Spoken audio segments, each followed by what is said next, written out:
Bueno, y nosotros seguimos con los efectos de la pandemia en el medio ambiente. Y para eso, pues, seguimos con nuestros invitados especiales, el señor Priyadarcy Roy, el señor Saúl Abreu y el señor Osiris de León.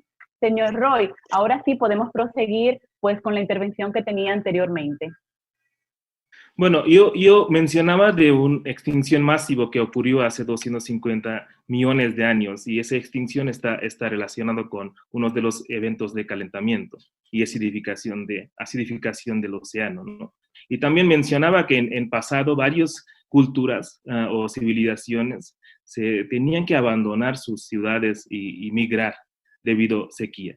Y todo que pasó en pasado, hace miles de años y millones de años, se está repitiendo. Entonces, eso genera un riesgo. Entonces, muchos científicos hablan ahorita de un sexto evento de extinción masiva que podría ocurrir en futuro si no mitigamos el efecto de Que la calentamiento global. humanidad Entonces, porque desaparezca totalmente. es una propuesta, muchos científicos están hablando que hemos tenido 5 eventos masivos en era geológica y el sexto puede ocurrir debido al calentamiento global que hemos causado nosotros o aceleramos nosotros. Entonces, eso es un riesgo. Entonces, ¿por qué? Porque todo lo que pasó en tiempo geológico está repitiendo. Tenemos sequías, tenemos incendios, tenemos mayor cantidad de huracanes y aumento del nivel de mar. Solo en el año pasado, si vemos, se perdió una parte de la Amazonia. Y la Amazonia que se perdió es para sequía y también por perturbación antrópica. Mucha gente intencionalmente empezaron a quemar Amazonia para hacer agricultura. Y decían los expertos que agricultura también es un fuente de gases de efecto invernadero, de aplicación de los fertilizantes. De ahí viene el óxido nitroso y la ganadería y cultivo de arroz. Y de ahí es uno de los fuentes de metano, ¿no? Y además, deforestación, quitando el bosque, también de alguna forma está ampliando la concentración de CO2 en la atmósfera. Entonces, perdimos también miles de hectáreas de bosques en Australia, en California, el año pasado. En México perdimos miles de hectáreas de bosques. Entonces, en diferentes regiones de Norteamérica, África, en Asia, sufrieron inundación por tormentas.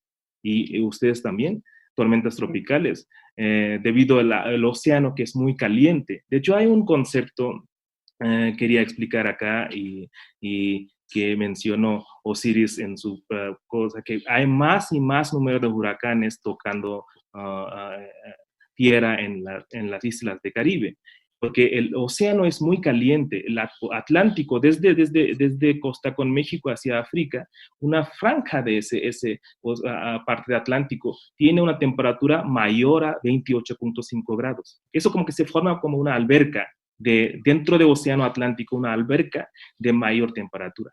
Entonces, ¿eso qué está generando? Está generando mayor número de tormentas tropicales.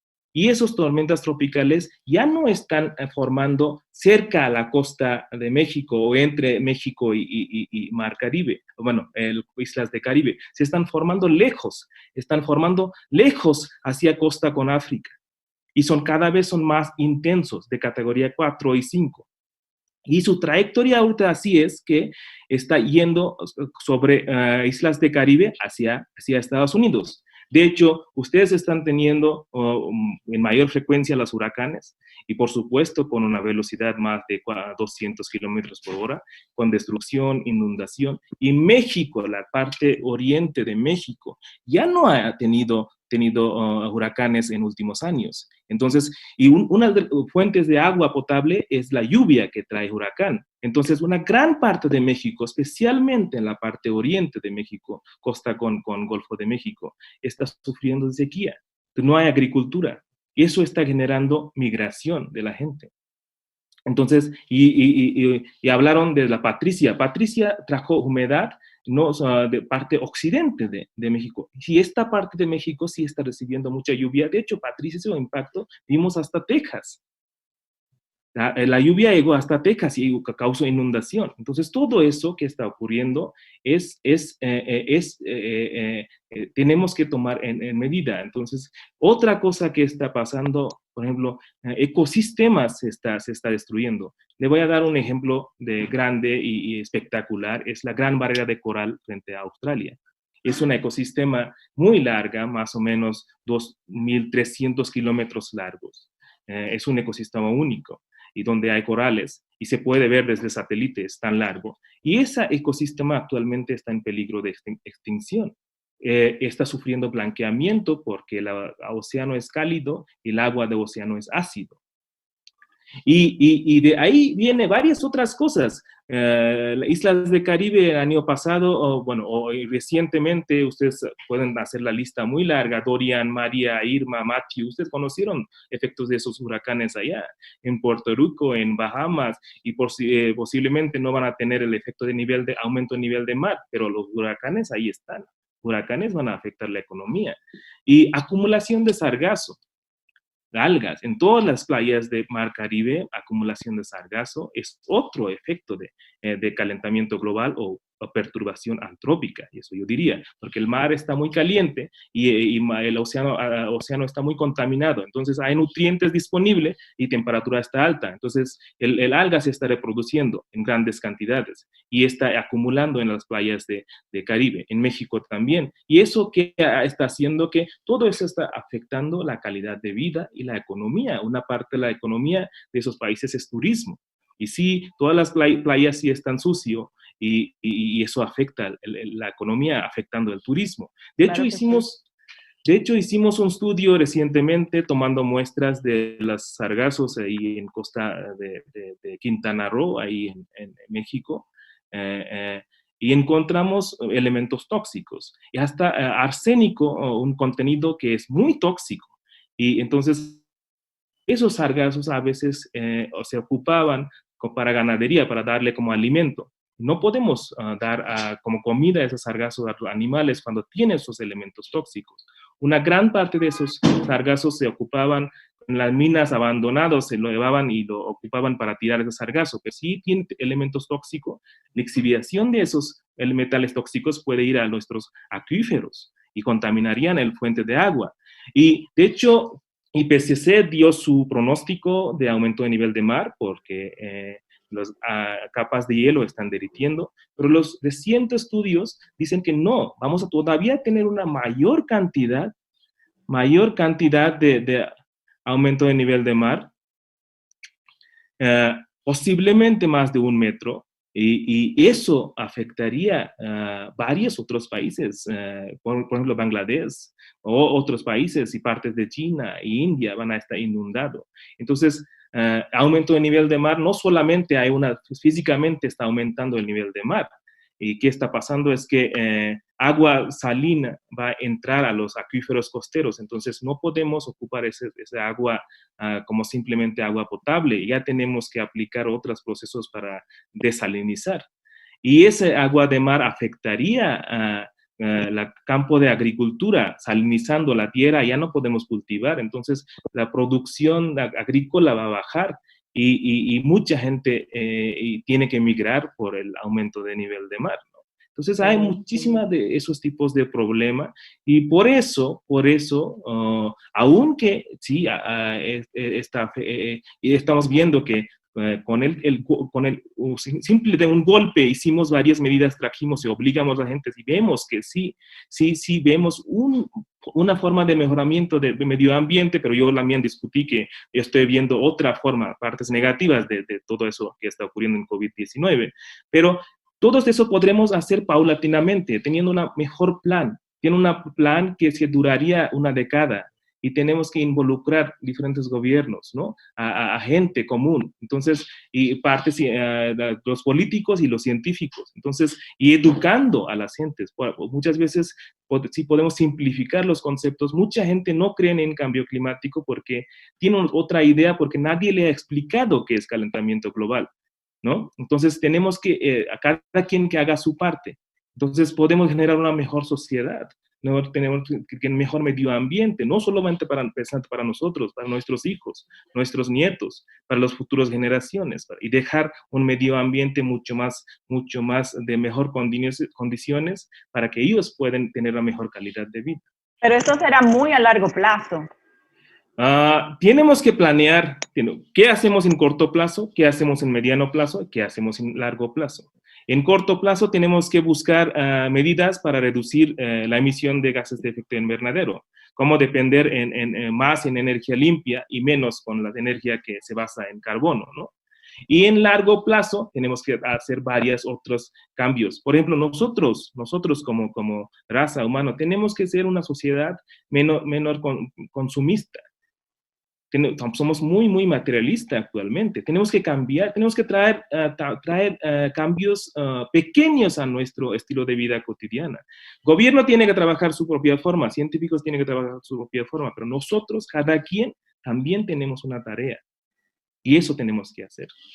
Bueno, de hecho es que nosotros tenemos pues una sobreproducción de productos, todo lo que tiene que ver con los criaderos de ganado, aves de corral, deforestación.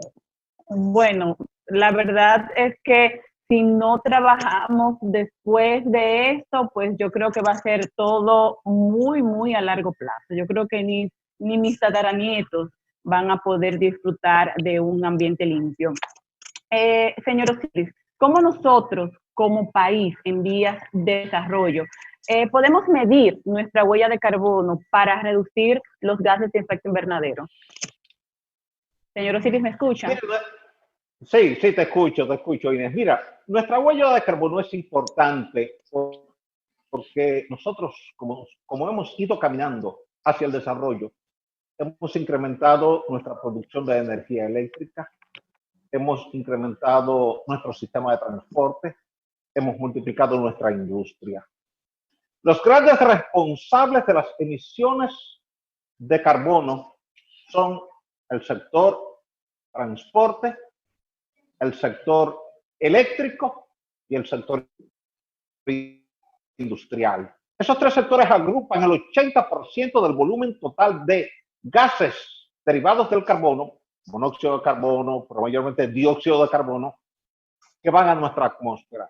Quiere decir que ahí hay una huella importante. Hay otro 20% que viene del sector agrícola y que viene del sector residencial. Son los 5 bloques en los cuales podemos dividir los aportes. Prácticamente 30% para la energía, prácticamente 30% para el transporte y prácticamente 20% para la industria. Y el restante 20% agricultura y sector residencial. Ahora bien, se han ido produciendo cambios importantes en las últimas 2 décadas, solo que a veces no están tan a la vista. Si sobrevolamos la ciudad de Santiago de los Caballeros o sobrevolamos Santo Domingo Oeste, vamos a ver que donde 10 años atrás veíamos una losa de hormigón, hoy vemos una plataforma de paneles solares que están ya captando la radiación solar para convertirla en energía eléctrica e independizar a industrias, a zonas francas, a clínicas, a hospitales y ya hasta a escuelas. Y Santiago es un buen ejemplo en ese sentido. Quiere decir que aunque no se ve mucho desde la avenida, desde la autopista, desde la calle, se puede ver desde el aire que Santiago, al igual que Santo Domingo, va trabajando para reducir su huella de carbono. Cuando Joaquín Balaguer llegó al poder en el año 1966, el informe de evaluación del estado de los recursos naturales que había hecho la Organización de Estados Americanos decía que nos quedaba apenas un 12% de cobertura forestal. Y fue lo que llevó a Joaquín Balaguer a emitir el decreto 209-67 que prohibía los aserraderos en una sociedad que desde 1930 hasta 1964 había dependido fundamentalmente del corte de la madera, del desmonte del bosque. Ese bosque que estaba en ese entonces en un 12%, hoy día ya está en un 40%. Y nuestra meta debe ser devolverlo a un 70% como era para 1930. De esa manera seguimos reduciendo nuestra huella de carbono.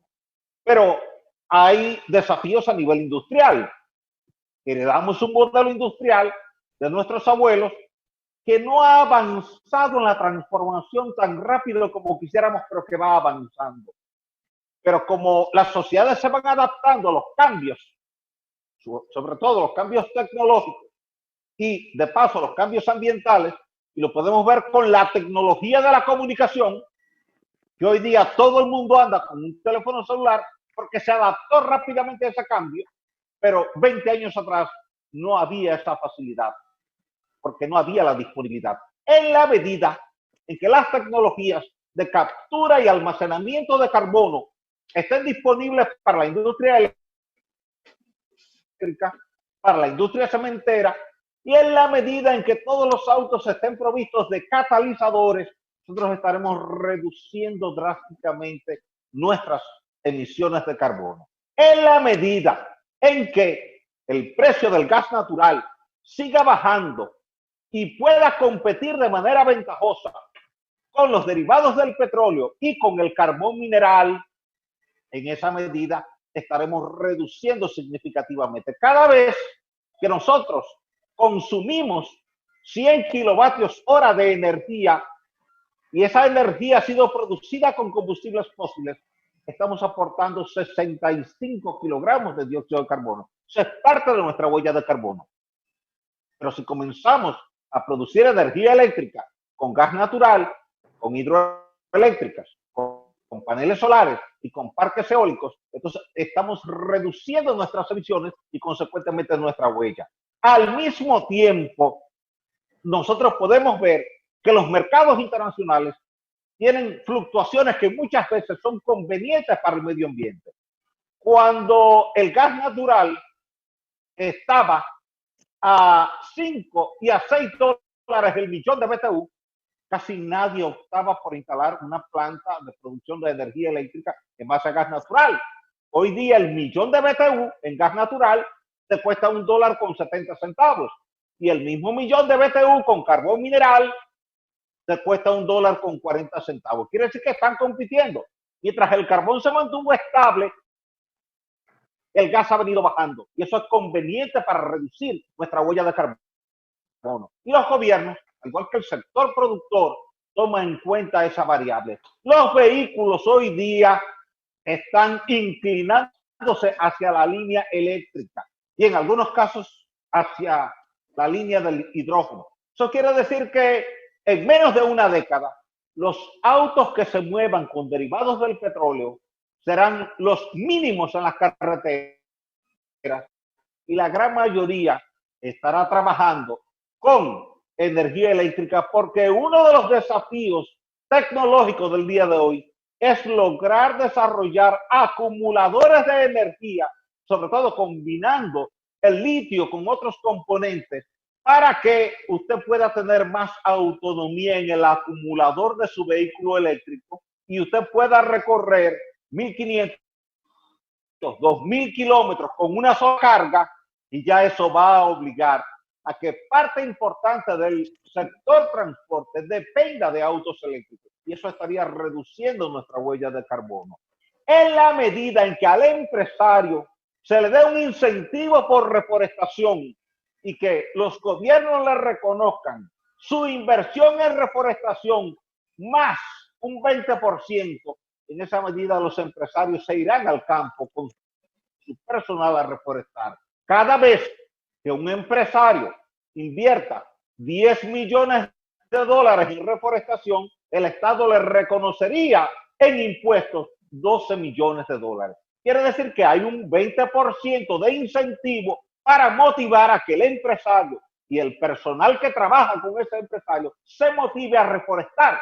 Mientras más cobertura forestal tenemos, más atrapadores naturales de dióxido de carbono tenemos y en consecuencia más baja la temperatura. Larkin decía con mucha razón que no es la primera vez que el planeta se enfrenta a cambios climáticos, que ya hace 250 millones de años en el periodo pérmico tuvimos un brutal cambio climático que eliminó la mayor parte de las especies del planeta. Pero eso se repitió en el periodo Cretácico, hace 65 millones de años. Y si usted hace esos dos vínculos geológicos con el vínculo antropológico de que esa sociedad maya que cubría Mesoamérica desapareció hace 900 años por el hecho de que se había desmontado todo el bosque en Mesoamérica porque la madera era fundamental para producir la cal con la cual se producía la argamasa para las grandes construcciones en Mesoamérica. Eso hizo que la larga sequía tuviera que desplazar a esas sociedades. ¿Qué quiere decir esto? Que tenemos que combinarlo todo junto.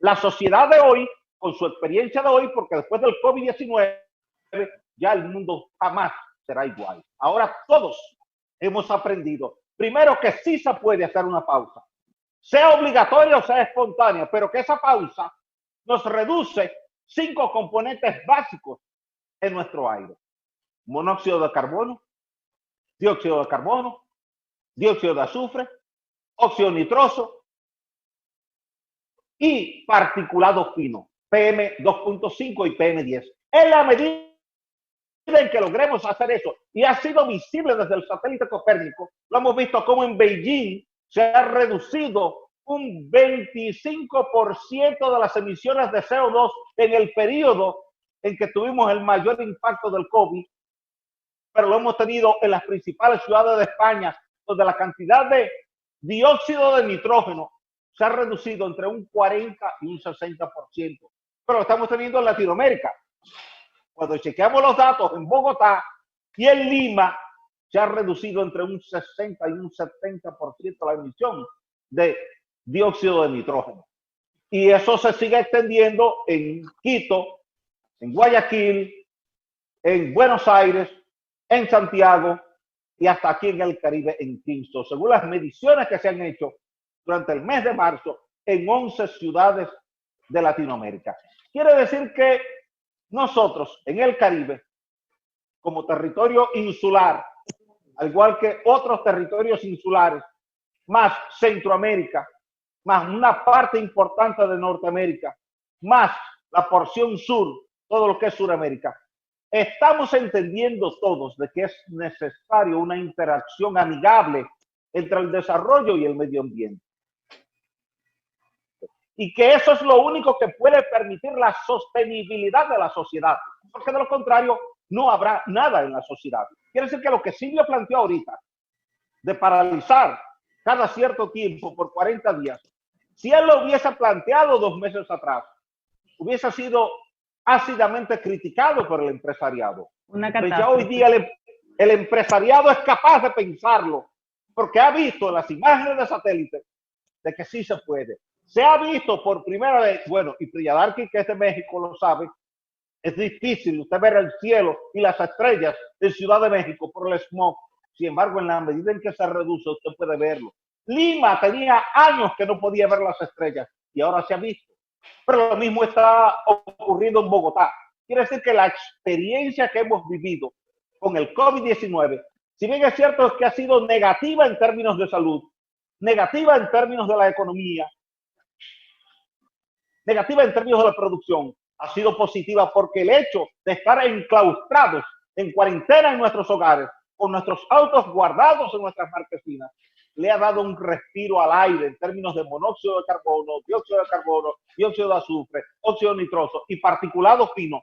Es visible, es indiscutible, y eso será tomado como referencia por la comunidad científica, comenzando con el IPCC, el Panel Intergubernamental para el Cambio Climático, siguiendo con toda la comunidad ambiental internacional, y tendrá que ser asumido por liderazgo político, que se lo transferirá al liderazgo empresarial, y entre todos nos pondremos de acuerdo en aplicar políticas públicas en materia de producción y desarrollo, pero con tanta sostenibilidad, nos lleven a reducir drásticamente nuestra huella de carbono y de esa manera tener una sociedad más amigable con nosotros mismos, los seres humanos, con la flora, con la fauna, con el aire, con el agua y con todos los recursos que están sobre este planeta. Ese es el desafío de la sociedad del presente. Ya no tendremos que mirar mucho hacia atrás, sino hacia adelante, tomando como punto de referencia el COVID-19.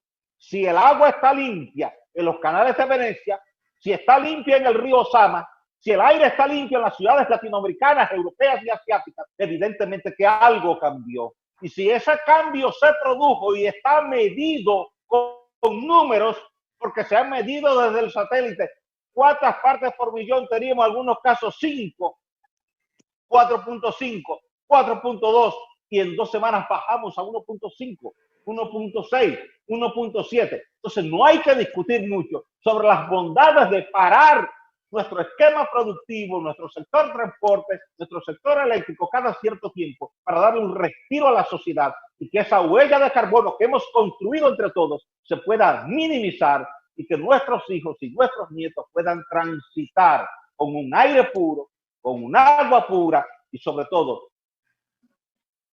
con una expectativa de vida que sea mayor que la que nosotros tenemos al día de hoy. Bueno, sí, y más en un país tan consumista como es este, como, bueno, ya estamos en un mundo consumista. Señor Roy, siguiendo con el mismo tema que estaba exponiendo el señor Osiris, ¿qué cree usted de que hay muchos países que han venido beneficiándose con el medio ambiente con este COVID-19? Y también, ¿qué cree de esta producción masiva que tenemos de plástico? Ese también es un gran problema que tenemos.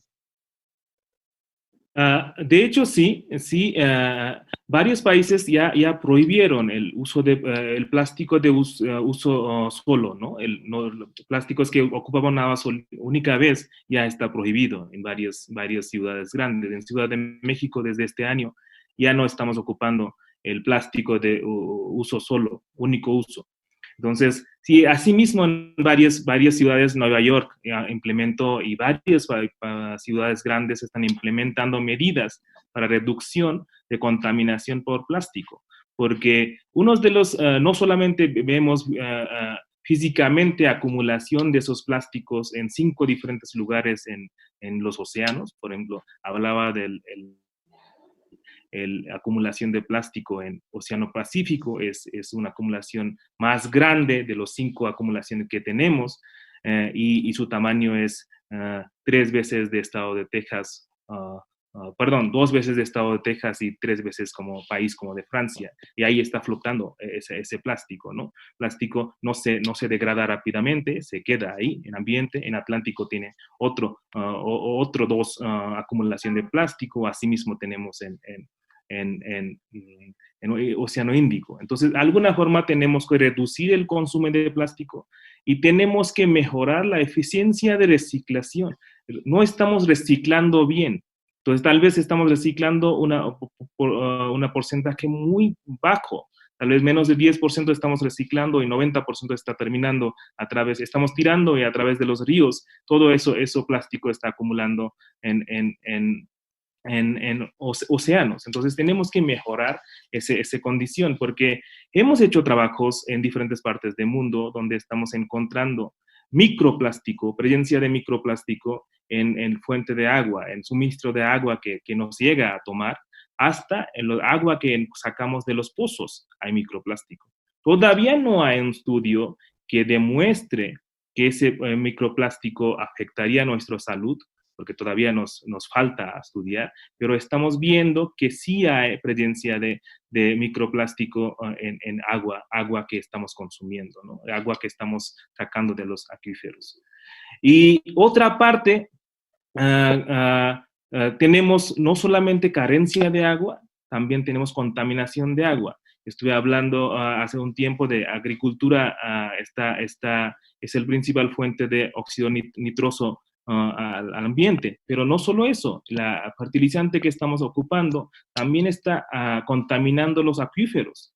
Ahorita si usted saca agua de algún acuífero y en una zona de donde hay mayor agricultura y va a ver que el contenido de nitrato es mucho mayor que 50 miligramos por litro, esa cantidad afecta a la salud. Hay un síndrome de bebé azul, significa el niño nace y no carece de oxígeno, entonces lo pone azul. Entonces, asimismo, tenemos alto contenido de fluoruro en el agua. Y además, agua está contaminado con metales pesados y metales tóxicos. Entonces, todo eso tenemos que de alguna forma mejorar. Yo regreso a unas de las respuestas que dio Osiris, y yo veo como que dos formas. Una cosa es la contaminación ambiental, otra cosa es el calentamiento global. Todo lo que estamos viendo actualmente con el COVID y el cielo, que está de alguna forma apoyando a reducción de contaminación ambiental. El dióxido de nitrógeno está bajando, el PM2.5 está bajando y estamos respirando el aire relativamente más limpio. Estamos viendo el ríos que tiene agua más limpia, ¿no? Eso estamos viendo, es una forma de ver la contaminación. La otra cosa es el calentamiento global.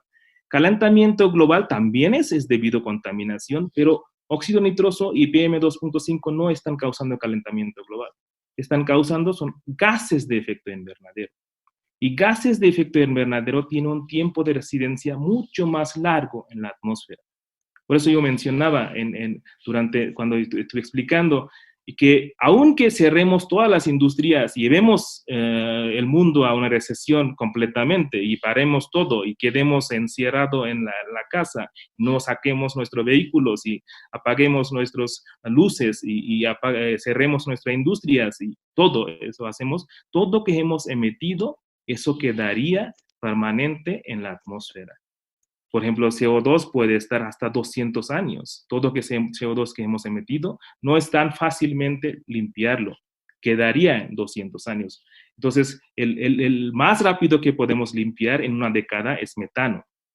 Pero tenemos agricultura, mucha ganadería, entonces ¿cómo se llama? El abono que ocupamos, los productos orgánicos de los animales, eso también, su procesamiento genera metano. Entonces, mucha gente come arroz en países asiáticos, arroz es el principal comida, entonces cultivan arroz, es otra fuente de metano. Entonces, ¿cómo hacerlo? Entonces, son dos formas de atacar ese problema. Uno es adaptar, otra cosa es mitigar. Necesitamos adaptar ahorita, la condición que tenemos que adaptar. Por ejemplo, le doy el ejemplo de Día Cero en 2015, cuando salió la lista de Día Cero, que en la lista, en primera ciudad en la lista de Día Cero era Ciudad del Cabo, en Sudáfrica, y que próximamente ya no van a tener agua para suministrar. No hay agua para suministrar en esta ciudad. Entonces, ¿cómo se adaptaron? Se adaptaron porque el gobierno le puso restricciones que cada quien nada más tiene acceso a 50 litros de agua diario. 50 litros de agua, puede ser que para hablar 50 litros parece mucha agua, pero 50 litros de agua significa si voy a regadero y me abro mi regadero para bañarme, en 90 segundos estoy sacando 50 litros de agua. Entonces, cada quien tuvo que vivir en 50 litros de agua para todo, y así se pudieron adaptar en esa condición. Es una forma de adaptación, ¿no? Tenemos que adaptar qué tenemos. Otra cosa es mitigar. Y mitigar es un mediano a largo plazo. Adaptación es de corto plazo y mitigación es mediano a largo plazo. Mitigación, ahí están los acuerdos internacionales, tenemos que reducir emisión de dióxido de carbono para poder restringir el aumento de temperatura en comparación con valor preindustrial. Si es posible 1.5 grados y si no, hasta 2 grados, ¿no? Eso es un plan de largo plazo. Ahí tenemos que reducir alguna forma el consumo de combustibles fósiles, depender más, como decía Osiris, de parques eólicas y paneles solares, energía geotérmica, y todo eso, traer energía limpia tenemos que introducir. También tenemos que hacer energía limpia más barato. Tenemos que cuidar el medio ambiente, no tenemos que empezar a quitar el bosque y poner paneles solares y parques eólicos. Entonces tenemos que de alguna forma buscar equilibrio entre medio ambiente y todas esas inversiones. Entonces, economía. Entonces hay que dar así como que hay que apoyar esa economía de energía limpia, tecnología limpia, y poco a poco bajar. Tampoco podemos bajar nuestra dependencia de energía que basamos en carbono de repente.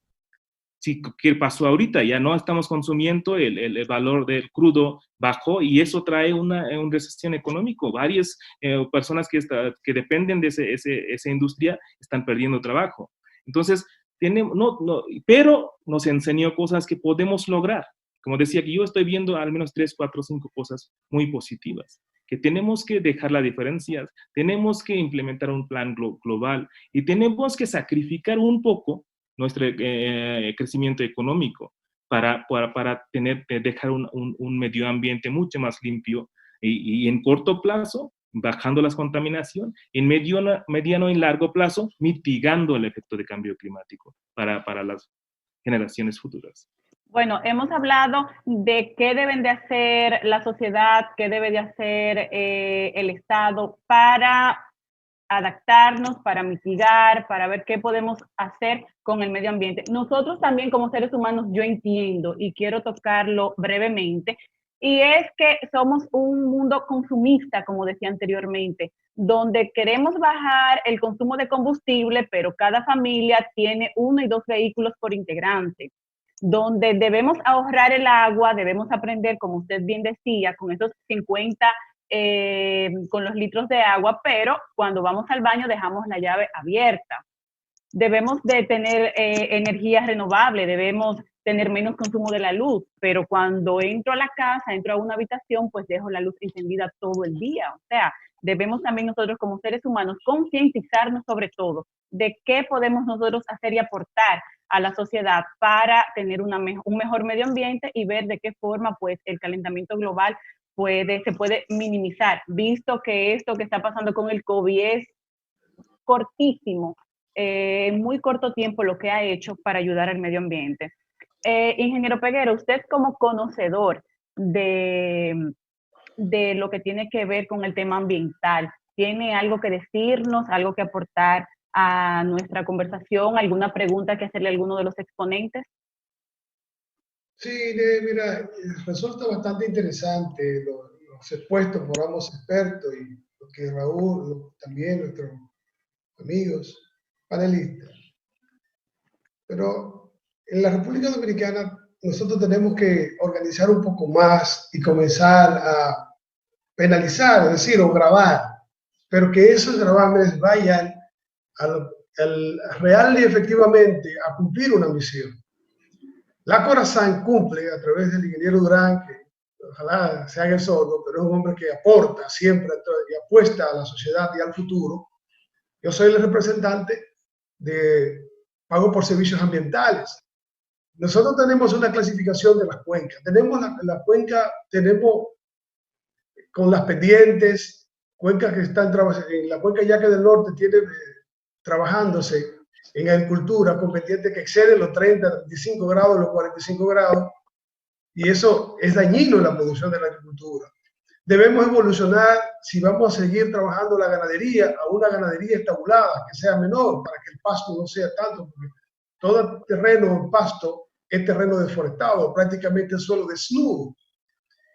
Entonces, por eso sugiero, y aprovecho la oportunidad de tener una gran personalidad como Ciris, de que el Estado se apropie de esos terrenos que son cultivables, que esa práctica decimos que vamos a sembrar, que no vamos a sembrar en la parte alta de la cuenca, pero le regalamos la semilla en la parte de la agricultura, entonces estamos diciendo, incinera, quema, tala y evoluciona. Es sorprendente cuando he visitado la parte alta de la cuenca, cómo tenemos la producción de diferentes verduras, tanto repollo, tomate y entre otros. Y cuando ese suelo ya ha perdido su capacidad productiva, llanamente se tala otra parte de la cuenca. Ciertamente Ciris tiene toda la razón en esa parte que hemos tenido de deforestación. Nos ha hecho falta un poco de responsabilidad en tanto a eso. Y si nosotros a los combustibles fósiles le agregáramos un gravamen para que ese gravamen vaya directamente a la producción y a la siembra de esos árboles, vamos mejorando lo que tenemos como deterioro. En el caso específico de la cuenca Yaque del Norte, que es donde más hemos participado. Vemos cierta dejadez y yo felicito a PEDI y a otros planes en los cuales se han apropiado de esa difícil situación que nosotros estamos viviendo. Cuando fungimos como director ambiental, analizamos las aguas nuestras, de cómo nos las entregaban a la ciudad, al pasar por la ciudad y cómo las entregábamos a la próxima ciudad. En el caso de Jarabacoa, lo entrega a Santiago, y de Santiago, pues, cómo la entrega Santiago a la provincia de Valverde. Y es enorme. ¿Qué ha pasado? Bueno, una falta de regulación del crecimiento de la ciudad. Zonas que no debieron ser pobladas están siendo pobladas.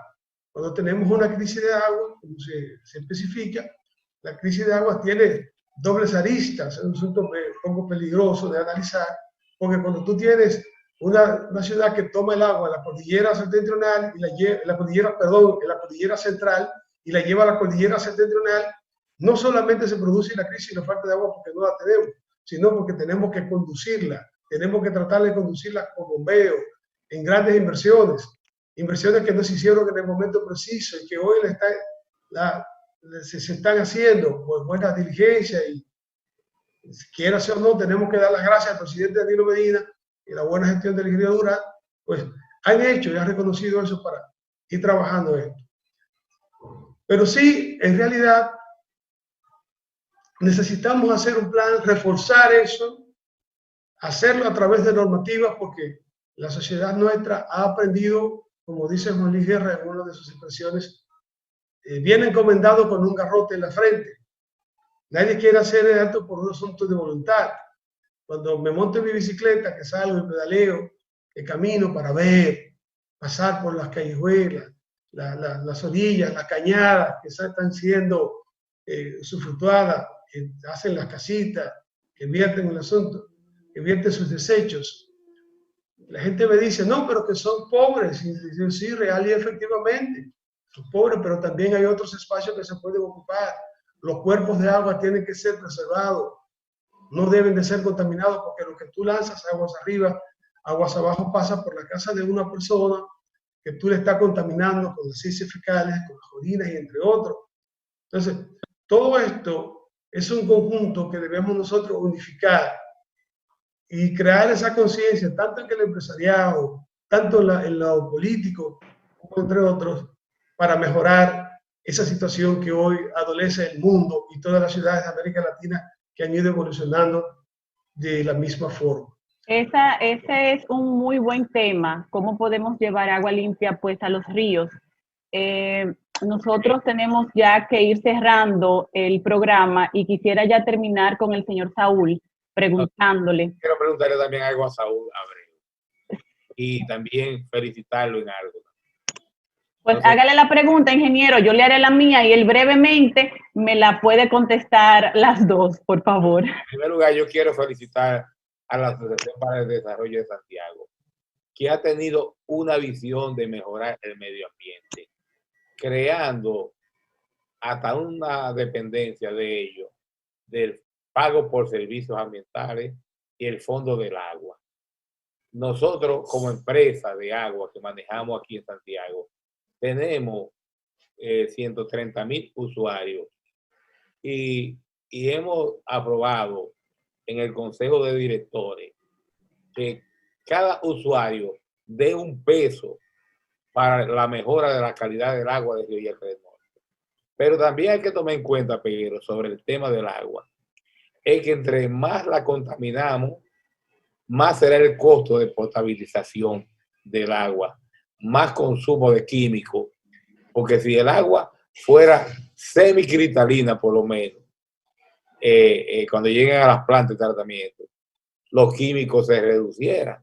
Entonces, realmente es un tema donde también la Asociación para el Desarrollo de Santiago le está haciendo un gran aporte a la empresa de agua y a la sociedad a nivel general, construyendo humedales en diferentes zonas para mejorar cada día más la calidad del agua. Muy bien, Saúl, mi pregunta es la siguiente. ¿Crees que las inversiones que hace el gobierno dominicano y los empresarios se deberían de enfocar más en lo que es la tecnología renovable e ir cambiando los métodos económicos para hacerlo más eficientes para el medio ambiente? Y si esto se lograra de aquí a 10 años, ¿podríamos ser uno de los países más ecológicos? Antes que nada, quiero agradecer la palabra de Silvio, lo que tiene que ver con la entidad que me vamos a estar dirigiendo. He tenido una historia detrás de mi institución que fue fundada antes de que yo naciera inclusive, y que desde sus inicios ha tenido el tema ambiental como uno de sus estratégicos. Por eso, reforzado en los últimos años, como dice Silvia, la creación del Fondo Agua Yaque del Norte, el programa Cultivando Agua Buena también que estamos ejecutando, programas que tenemos en diferentes puntos con un enfoque ambiental. Nuestro presidente actual, el señor Fernando Capellán, es también un enamorado de estos temas, y a nivel personal y a nivel empresarial hace grandes aportes en ese sentido. Y Corazán ha sido un aliado muy importante en nuestro proyecto que desarrollamos, porque siempre ha estado en la persona de Silvio, siempre dispuesto a colaborar, no solamente con recursos económicos, sino también el apoyo institucional, el apoyo de planta a través de su vivero también, que ha sido muy útil en los programas que estamos desarrollando, y ese apoyo es permanente. Yo creo que tenemos que pensar en cómo nosotros motivamos tanto el sector político como el sector empresarial al abordar estos problemas, porque a veces cuando analizamos los problemas decimos, bueno, falta voluntad política, falta esto, falta lo otro, pero tenemos que abordar cuáles son los disparadores de las acciones, cómo motivamos a una persona que está en el sector político a abordar estos temas, a tomar decisiones y apoyar, porque siempre está en una situación de conflicto de intereses de diferentes grupos, que uno pide una cosa, uno pide otra, y a veces los objetivos se contradicen. El sector productivo obviamente busca una eficiencia, y esa eficiencia a nivel económico a veces no toma en cuenta las externalidades, los impactos que tiene a nivel ambiental. Los costos ambientales no lo internaliza, y entonces eso hace que el impacto ambiental sea negativo, pero que si lográramos que esos costos fueran internalizados y que fueran parte del costo contabilizado y por consiguiente del precio, posiblemente tendríamos un comportamiento diferente, no solamente en la producción, sino también en el consumo. Entonces, a nivel privado tenemos que crear incentivos tanto positivos como negativos para que la producción sea mucho más amigable con el ambiente, no solamente la parte de concienciar, sino también de que haya un reflejo en los números de las acciones que tome, las medidas que tome. Así también el mismo sector público, porque hay que ver que la divisa del político es el capital político, lo que es el dinero en el sector privado. ¿Cómo hacemos que una persona que ocupa una posición política tome una medida? Es que represente un beneficio también en su capital político el hacerlo, o una pérdida de capital político y no hacerlo. Y eso incide mucho la sociedad, cómo la sociedad solicita ciertas acciones, ciertas medidas, cómo se empodera de estos temas para que puedan ser puestos en práctica al mayor nivel posible. Y yo creo que sí, la República Dominicana, como un país relativamente joven en términos de su proceso de desarrollo, puede hacer grandes cambios, porque estamos creciendo en diferentes sectores, y esas políticas, esos enfoques pueden ser introducidos en ese proceso de crecimiento. Claro, en medio de una crisis económica como la que se está produciendo, y va a ser más profunda que a veces lo que podemos imaginar, en estas situaciones, algunas medidas de carácter que son ya más elevadas en términos filosóficos, en términos de comportamiento humano, tienden a posponerse y se concentran más en resolver el problema de corto plazo, perdón, porque a esa población ahora mismo que está siendo afectada hay que proveer alimentos, hay que proveerles ciertos recursos económicos, y eso va a implicar en una situación de que la actividad económica es reducida, aunque el Banco Mundial dice que el impacto económico dominicana va a producir un crecimiento cero. Otros dicen, bueno, que eso quizá una proyección optimista y realmente sea un crecimiento negativo que no lo tenemos por mucho tiempo, por muchas décadas. Y eso va a afectar. De hecho, ya para marzo las recaudaciones del Estado se redujeron, creo que fueron un 44%. La de abril sería peor. Entonces el Estado no va a tener muchos recursos para esos programas sociales que necesita. Y eso va a hacer que tenga que decidir dónde colocar el dinero en el muy corto plazo y en los años que nos va a tomar recuperar esa capacidad de recursos del Estado. Bueno, entonces, esperemos que el Estado, pues, aún con los pocos recursos que tiene, pues ayude un poquito más a todo lo que es este tema de la contaminación del medio ambiente y el calentamiento global. Yo quisiera, brevísimo, en menos de medio minuto, que los dos geólogos que tenemos aquí presentes me den unos consejitos sobre la recuperación del mundo después de este COVID-19. Brevísimo, por favor. En primer lugar, gestión integral del agua. No nos falta agua. Lo que nos falta es gerenciar de forma más adecuada el agua, porque mientras a veces Silvio no tiene agua en la presa de Tavera porque está en la cota 312 metros sobre el nivel del mar, Atillo está en la cota 87 metros sobre el nivel del mar y está vertiendo. Es decir, mientras me falta agua en un sitio, me está sobrando en otro y se está desperdiciando. Entonces, primer aspecto, gestión integral del agua. Y ahí tiene que entrar todo el mundo, el sector político, el sector empresarial, el sector ambiental, el sector social. Lo segundo, respecto a lo que decía Saúl de los incentivos, sí, pero los incentivos tienen que ir de la mano de las penalidades. Positivo y negativo. Incentivemos a quien lo haga bien, pongámosle penalidades a quien... Exactamente. A quien lo haga mal, para motivar a que todo el mundo lo haga bien. Y tercer lugar, comprometernos a que nuestras mediciones de calidad de aire cada día tengan menos niveles de contaminación que el día anterior. Que eso sea un reto para el industrial, para el político, para el empresario y para todo ciudadano. ¿Usted, señor Roy? Yo repetiría las dos cosas que dije. Yo digo que en corto plazo necesitamos medidas para adaptarnos. Tenemos que aprender a vivir con todo que está ocurriendo. Los efectos de cambio climático, calentamiento global no va a ir mañana, entonces tenemos que aprender a vivir, tenemos que adaptar. Y segundo, tenemos que tenemos que mitigar el efecto teniendo un buen plan global en corto y largo plazo para que reduzcamos contaminación, reduzcamos contenido de gases de efecto invernadero, así podemos dejar un medio ambiente mejor para los hijos y nietos. Sí, eso en dos palabras, adaptación y mitigación. Bueno, pues muchísimas gracias a mis compañeros de mesa por estar cada semana conmigo. Muchísimas gracias a ustedes también, a usted, señor Roy, a usted, señor Saúl, y a usted también, señor Osiris de León. Nosotros nos veremos en una próxima entrega, pero no sin antes recordarles a toda la población dominicana y al mundo, señores, después de eso no va a ser lo mismo. No sé cómo se va a trabajar el medio ambiente, cómo se va a trabajar la contaminación, cómo se va a trabajar el calentamiento global, pero yo sé que no va a ser lo mismo. Y recordemos que la contaminación del medio ambiente y el calentamiento global es muchísimo más letal que esta pandemia que nosotros estamos pasando en estos momentos.